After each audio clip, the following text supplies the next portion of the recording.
Imani had learned to move through the world without being seen. It wasn't invisibility in the magical sense, it was survival. The trick was to make herself part of the background, the whisper of a mop gliding over tile, the hush of footsteps that knew when to pause.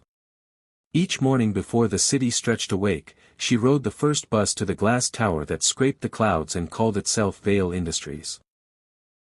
From the moment she stepped inside, the air felt colder, thinner, like oxygen rationed for those who mattered. She was not one of them. But she had her rhythm, her small rebellions polishing the corners no one noticed, humming songs her mother used to sing about endurance and grace. The city still slept when she reached the 28th floor. Through the floor-to-ceiling windows, dawn broke in pale amber streaks, scattering light across the marble. It was beautiful, in a way that didn't belong to her but which she allowed herself to borrow for a moment. She whispered a quiet "thank you" to no one in particular before wringing out her mop. The smell of lemon cleaner filled the air, sharp, clean, almost defiant. Sometimes, when she was alone in the upper floors, she'd imagine the lives that unfolded behind these polished doors, the laughter, the decisions worth millions, the easy confidence of people who never had to count the hours left on a shift. It wasn't envy she felt, not exactly. It was something quieter, sadder, like looking through a window at a world that spoke a language she hadn't been taught. The elevator chimed, shattering her reverie. Voices spilled out sharp, practiced, too loud for the morning. The executives. Imani instinctively stepped back, eyes lowered, body folding in on itself. They swept past her like a gust of perfume and power. One of them dropped a napkin without noticing. She picked it up. That's what she did, cleaned up after people who never looked down long enough to see her reflection on the floor. Later that morning, whispers began to ripple through the building, something about Alexander Vale himself visiting the rooftop. The billionaire. The face on every magazine, the name spoken with a mix of awe and resentment.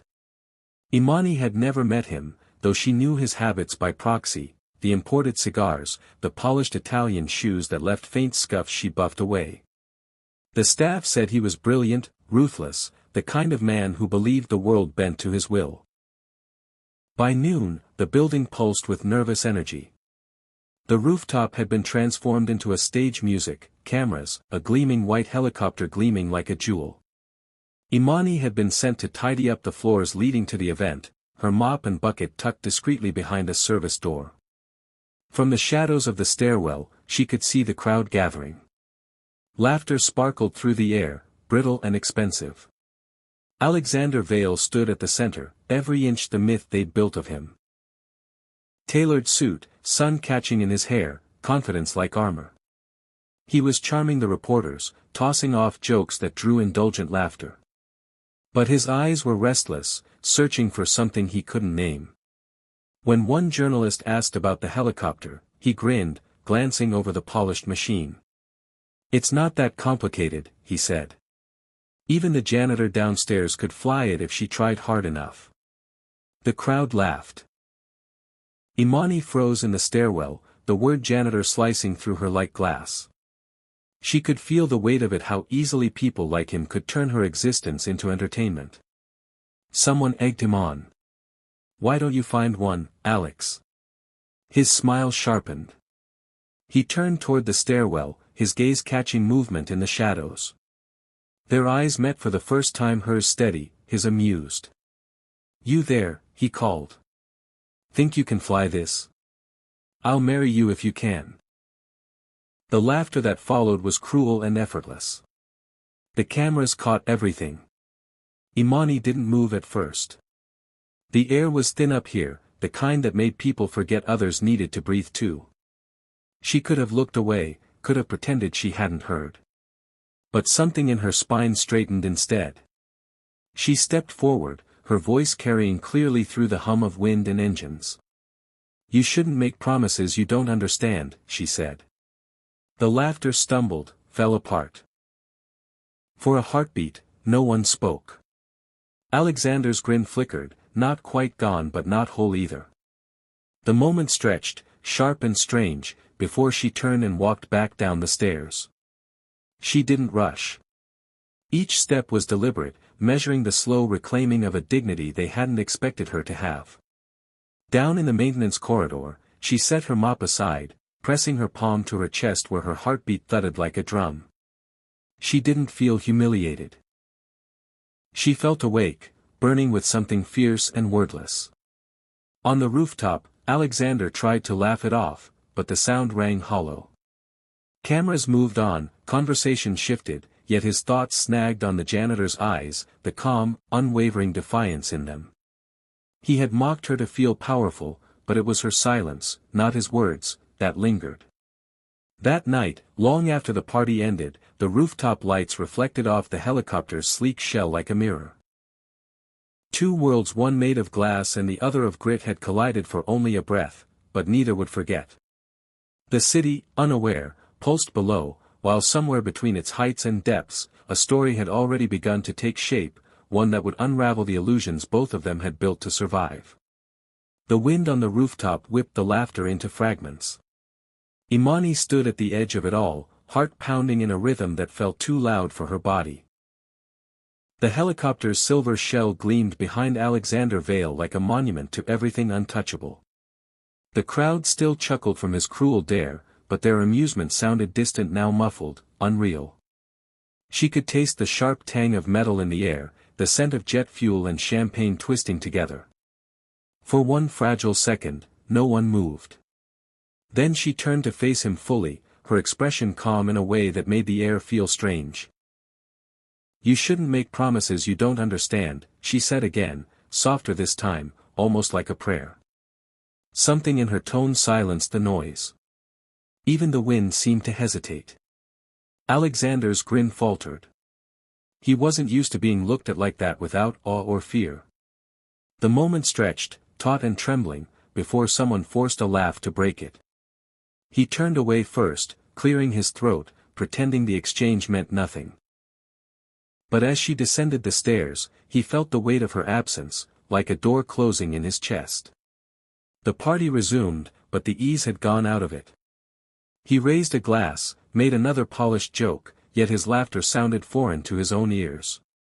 Every so often, he glanced at the stairwell, expecting her to reappear. She didn't. The rooftop lights blurred against the night until even the city seemed to waver. By the time he boarded the helicopter later, the sky had turned velvet black. The rotors started up with a roar, but beneath the thunder of the blades he could still hear her words, quiet and steady, cutting through the noise. Down below, the building had emptied of its guests. Imani returned to the service corridor, shoulders heavy, hands trembling just enough to betray the calm she'd worn upstairs. She changed out of her uniform slowly, folding each piece with care as if it could anchor her to the moment. Her reflection in the locker mirror looked unfamiliar, eyes bright, posture taller somehow. She hadn't planned to speak to him at all, the words had simply risen, unstoppable, like breath. When she left the building, the city air felt different, colder, cleaner, alive with the hum of traffic and the ghost of adrenaline. She walked home under the neon haze, replaying the exchange in fragments. Not the humiliation, but the power in standing still, in refusing to shrink. For the first time in years, she hadn't swallowed her pride to keep her peace. And yet, peace was exactly what she felt now, quiet, fierce, earned. Alexander landed the helicopter on his private pad across the river. He was greeted by attendants, champagne, and congratulations. But when the hangar doors closed and the noise died away, a strange stillness settled over him. He pulled off his jacket, loosened his tie, and found his hands shaking not from fear, but from something he couldn't name. Her face kept surfacing in his mind, those steady eyes seeing straight through him. It unsettled him more than any business loss ever could. He poured himself a drink he didn't touch and stared at the skyline. For years, he'd believed his wealth insulated him from consequence. The world bent around his charm, his confidence, his name. Yet that woman, someone whose name he hadn't even known until now, had met his gaze and seen something raw, unguarded. He couldn't stop wondering what she'd meant by her words. Promises you don't understand. He thought about his father, about the empire he'd inherited and the pride that had come with it. He thought about how easily he'd learned to turn other people into props: smiles, applause, submission. It had always worked. Until her. Back in her small apartment, Imani sat by the window, watching the city's reflection ripple across the river. Somewhere beyond those towers, he was probably drinking something aged and expensive, surrounded by people who laughed too loudly. She wondered if he'd already forgotten her. Part of her hoped he had. But another part, a quieter, secret part, wished he hadn't. She didn't want his apology or pity. What she wanted was harder to name. Maybe it was recognition. Maybe justice. Maybe something even more dangerous, to be remembered by the man who had tried to make her invisible.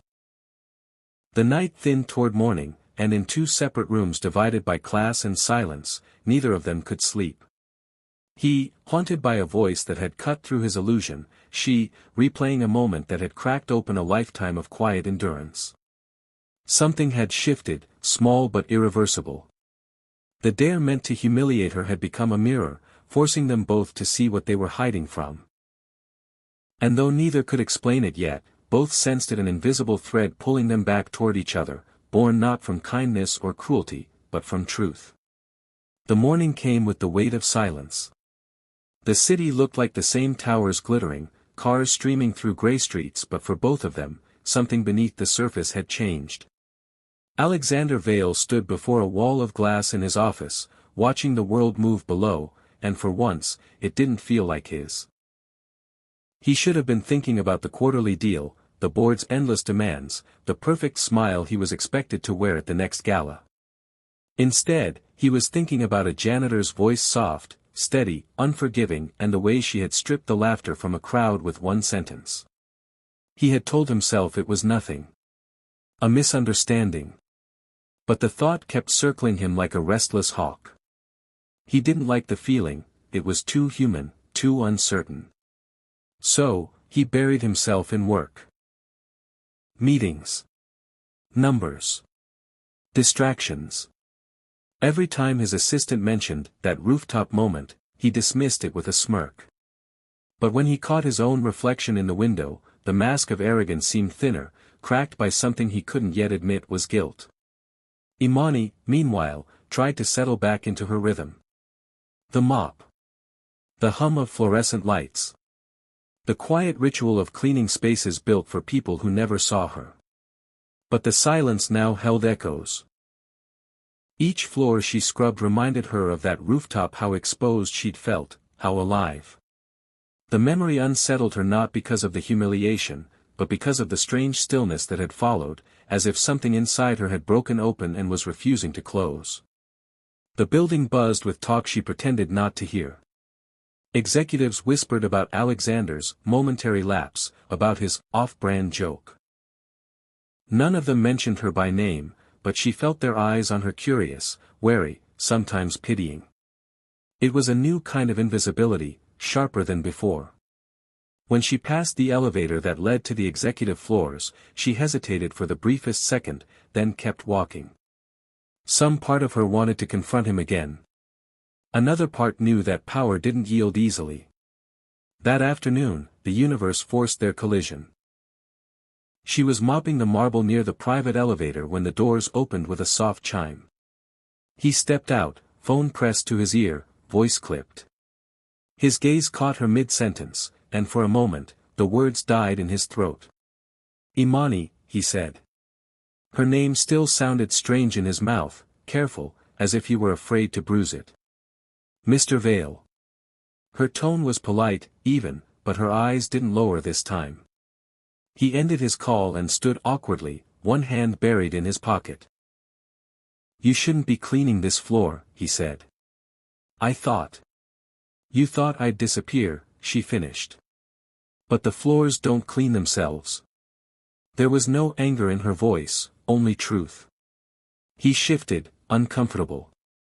About that day. She stopped him with a small motion of her hand. You already said enough that day. I didn't mean to insult you, he began, but she cut in softly. You didn't have to mean it. You just had to enjoy it. The words landed with quiet precision, like a scalpel cutting too clean to be ignored.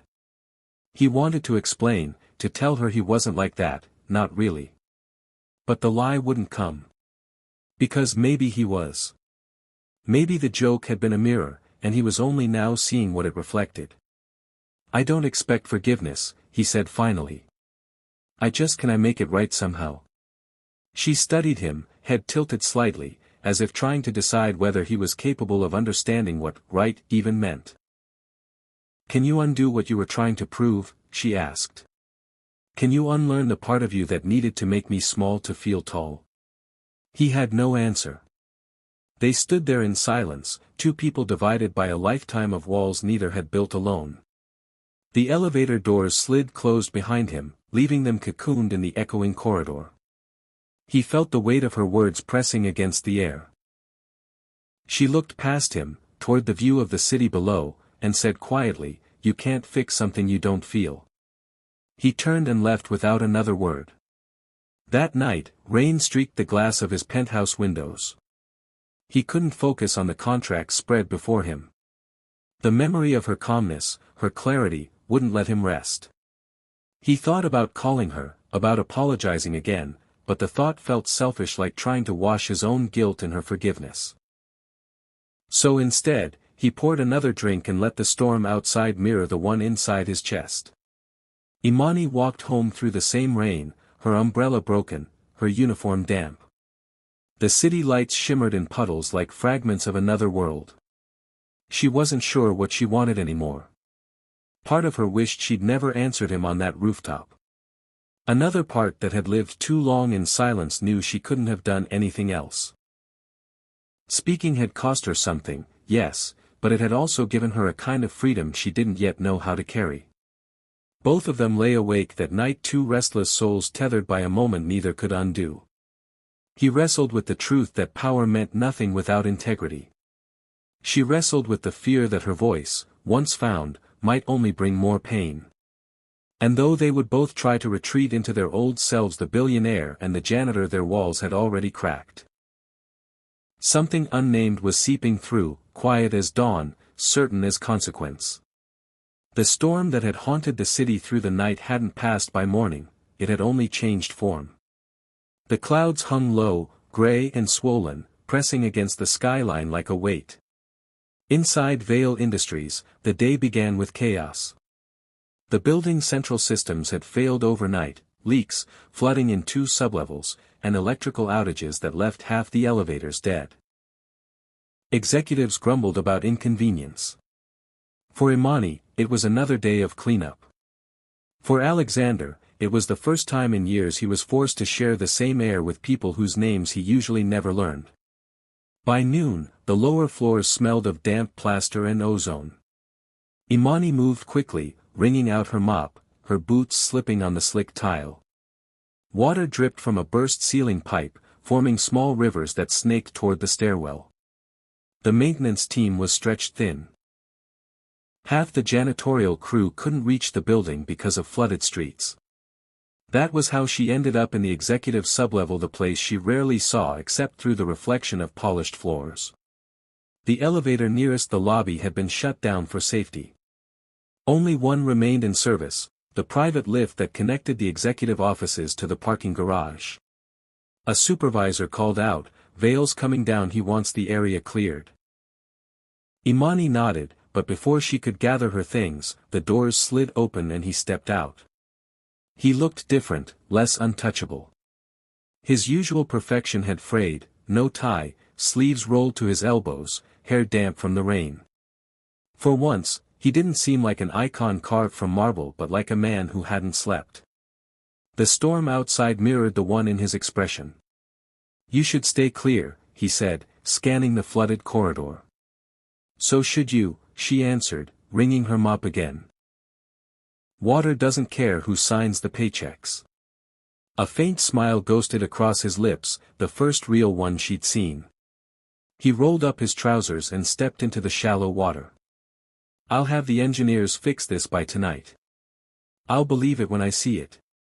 They worked side by side for a moment, Not speaking, he held up the edge of a fallen ceiling panel. She set down absorbent pads to stop the spread. The quiet between them was dense but not hostile.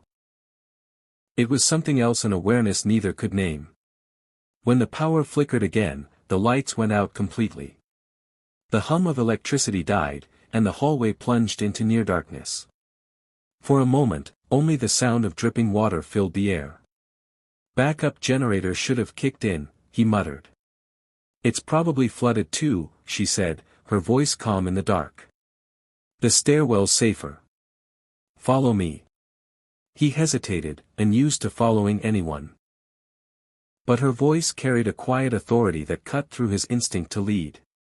Together, they moved through the corridor, flashlights from her maintenance belt guiding the way. The beam caught fragments of their faces, the sharp planes of his guilt, the quiet strength in hers. When they reached the stairwell, thunder rolled above them like the growl of some distant god. They paused under the emergency light's dim glow. "You don't have to stay," he said. "You've already done enough." "I stay because someone has to," she replied simply. "Responsibility doesn't end when the lights go out." He looked at her for a long moment. "You talk like someone who's had to hold the world up on her own." Her eyes softened, though her expression didn't change. "And you talk like someone who's never had to carry anything that didn't come with applause." That one hit. He swallowed, gaze dropping to the floor. "Maybe you're right." Lightning flashed through the stairwell window, painting both their faces white for an instant. It made him look almost young again, uncertain. Imani leaned against the railing, arms crossed, her breath steady despite the tension humming between them. "You keep showing up where you don't expect to find me," she said quietly. "Maybe I'm starting to realize where I'm supposed to be looking," he answered before he could stop himself. Her eyebrows lifted slightly, "But